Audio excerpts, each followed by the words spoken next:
Visiting the burns and plastic ward at Kiruddu Hospital, NTV witnessed the grim condition in which the survivors of the Kasana Junior School dormitory fire in Nyendo, Masaka City on Monday are in. Many of the children are visibly in pain.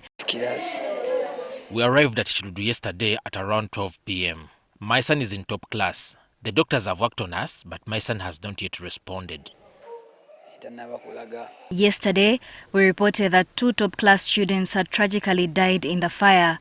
10 were critically injured and later transferred to Kiruddu Referral Hospital for specialized care. Unfortunately, 5 of these survivors have passed away. 2 died on arrival. They were barely alive on arrival. And then 1 died about 3-4 hours later. The whole body was burnt. There was no area that was not burnt. The 4th one died while on the ICU at Women's Hospital. The 5th deteriorated in the night in the process of ICU transfer.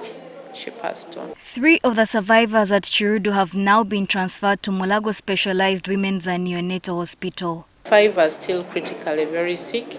We are now transferring 3 to intensive care unit at Women's Hospital, and 1 will be taken up by Kiruddu intensive care unit, and 1 is going to remain on the general ward for critical care.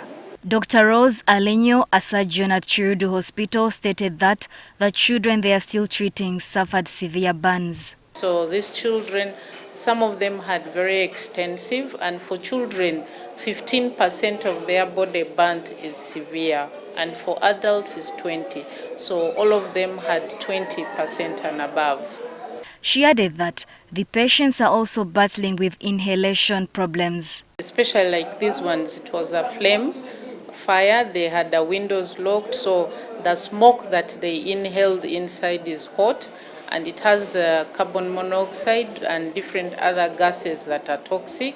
So they take in those gases, and therefore they get inhalation injury to their airway and to their lungs. For those concerned about how the children could not survive this tragedy, health workers explained that children between the ages of 4 and 10 are less responsive to danger, often failing to identify it promptly and acting slowly. If you look at the distribution of the burn, it's on the side, so it means that they were sleeping, and of course the carbon monoxide in the smoke makes you drowsy, so you can't even lift yourself, and it's worse when a child is sleeping, they really go into deep sleep.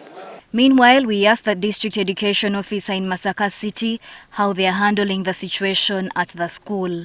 Given to the fact that this is the end of the term, and closing the school, we shall be punishing innocent children who don't have any problem. But what we have done, we have intensified the security within the school to ensure that the remaining children are safe and secure and they will not get any other problem.